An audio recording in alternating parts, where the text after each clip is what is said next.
कराची से शाहिद हमीद की रिपोर्ट के मुताबिक एसएसपी इन्वेस्टिगेशन डिस्ट्रिक्ट की माली ने महकमाना तरक्की पाने वाले सब इंस्पेक्टर्स को प्रमोशन रैंक लगाए। एसएसपी इन्वेस्टिगेशन डिस्ट्रिक्ट की माली लेफ्टिनेंट रे अजहर जावेद ने अपने दफ्तर में मुनक़िदा पुरवकार तकरीब में स्टेंट सब इंस्पेक्टर से सब इंस्पेक्टर के रैंक पर तरक्की पाने वाले 10 अफसरान को प्रमोशन रैंक लगाए।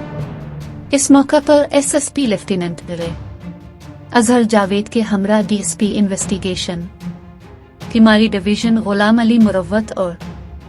ऑफिस स्टाफ के साथ दीगर अफसरान भी मौजूद थे। एसएसपी इन्वेस्टिगेशन लेफ्टिनेंट रे अजहर जावेद ने तरक्की पाने वाले अफसरान को मुबारकबाद दी और मुस्तकबिल के हवाले से नेक ख्वाहिशात का इजहार करते हुए अपने फराइज ईमानदारी